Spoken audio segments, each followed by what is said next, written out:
Sanctus, Sanctus, Sanctus Dominus Deus Sabaoth.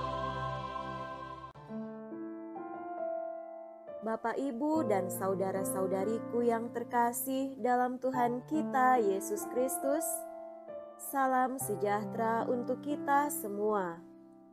Berkat Allah yang Maha Kuasa senantiasa menyertai kita. Marilah kita mendengarkan dan merenungkan bacaan-bacaan kitab suci hari Rabu, tanggal 27 November tahun 2024. Dalam nama Bapa dan Putra dan Roh Kudus. Amin. Bacaan pertama dari kitab Wahyu bab 15 ayat 1 sampai 4.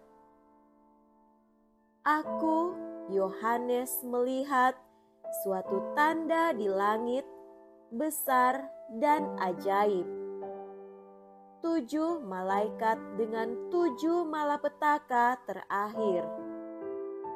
Dengan itu berakhirlah murka Allah.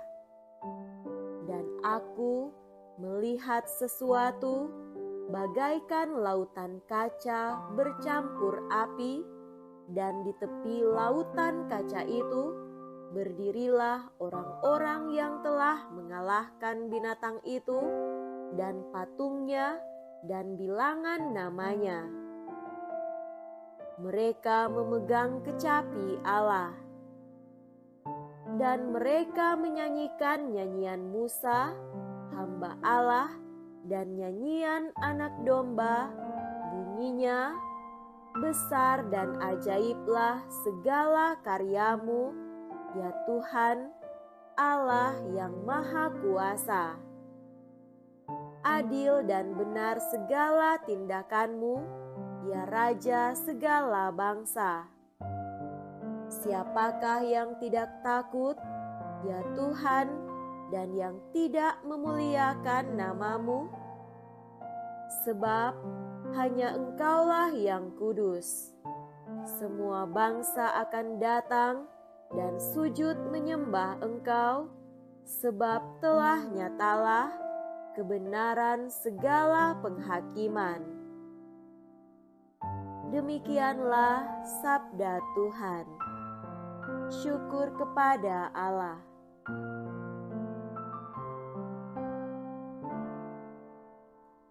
Semoga Tuhan beserta kita sekarang dan selama-lamanya. Inilah Injil suci menurut Santo Lukas. Dimuliakanlah Tuhan. Injil Lukas bab 21 ayat 12 sampai 19. Pada waktu itu Yesus berkata kepada murid-muridnya, "Akan datang harinya kalian ditangkap dan dianiaya. Karena namaku, kalian akan diserahkan ke rumah-rumah ibadat, dimasukkan ke dalam penjara, dan dihadapkan kepada raja-raja dan para penguasa. Hal itu akan menjadi kesempatan bagimu untuk bersaksi. Sebab itu, tetap teguhlah di dalam hatimu, jangan kalian memikirkan lebih dahulu pembelaanmu. Aku sendirilah yang akan memberi kalian kata-kata hikmat, sehingga kalian tak dapat ditentang atau dibantah lawan-lawanmu. Dan kalian akan diserahkan juga oleh orang tuamu, saudara-saudaramu, kaum keluargamu dan sahabat-sahabatmu, dan beberapa orang di antaramu akan dibunuh. karena namaku, kalian akan dibenci semua orang. Tetapi tidak sehelai pun rambut kepalamu akan hilang. Kalau kalian tetap bertahan, kalian akan memperoleh hidupmu. Demikianlah sabda Tuhan. Terpujilah Kristus.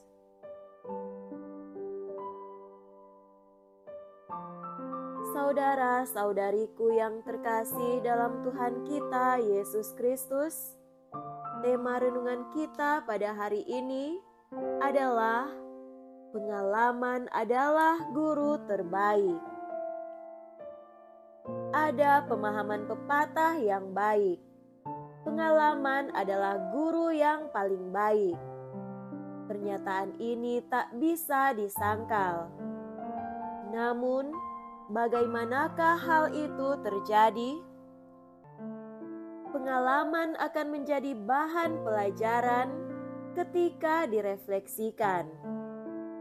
Pengalaman keberhasilan seperti Frederick Leonardo yang menjadi peraih medali emas pertama dan Gregoria Mariska yang menyumbangkan medali perunggu buat Indonesia di Olimpiade Paris bulan Agustus lalu lebih mudah menghasilkan sukacita daripada pengalaman kekalahan Jojo dan Ginting menghadapi lawan-lawannya. Kita pun turut bangga ketika melihat Jojo membuat tanda salib pada saat selesai memenangkan pertandingan. Sebaliknya, dalam kegagalan, kita merasa kecewa dan sedih. Dari dua pengalaman itu, bisa dikatakan pengalaman menjadi guru yang baik jika dari kemenangan ataupun kegagalan, kita bisa menemukan makna apa yang penting untuk selanjutnya. Saudara-saudariku terkasih, bersama kitab Wahyu, kita diajak untuk melihat bagaimana nasib umat Allah yang setia sampai akhir.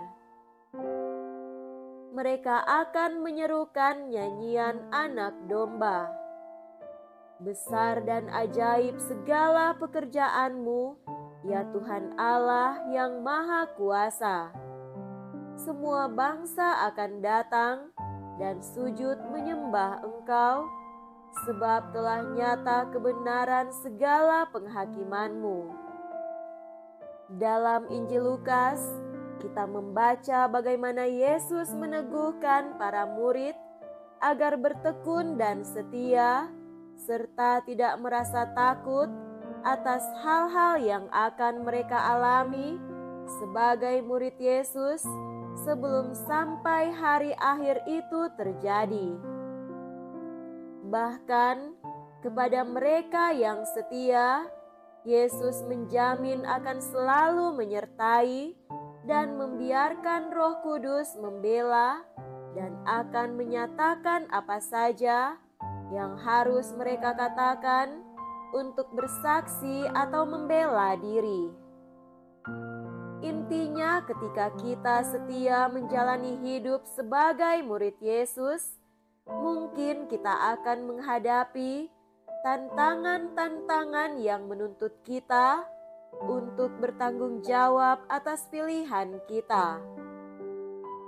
Namun kita tidak usah takut untuk mempertanggungjawabkan kebenaran jalan hidup yang kita pilih, karena Yesus akan selalu menyertai dan membela kita. Di saat kita menghadapi tantangan, entah itu berupa ancaman dari pihak luar maupun kegagalan-kegagalan yang kita hadapi sendiri, mungkin sangat sulit untuk menghadapi atau merasakan karya dan kuasa Tuhan. Namun banyak kali kita telah mengalami bahwa sesudah selesai masa yang berat itu, kita mengerti bahwa Tuhan menunjukkan kehendak dan karyanya yang sungguh indah bagi kita. Nyatalah yang tertulis dalam lirik lagu. Apa yang kualami kini mungkin tak dapat engkau mengerti. Satu hal tanamkan di hati, indah semua yang Tuhan beri.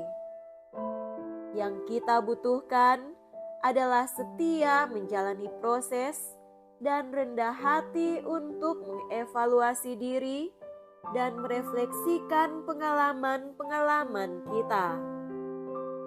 Dan semoga akhirnya kita mendapati diri kita bisa menuturkan kata, "Puji dan syukur bagimu Tuhan, Engkau sungguh adil dan maha kuasa, sungguh besar dan besar kasih setiamu. Terpujilah nama Tuhan."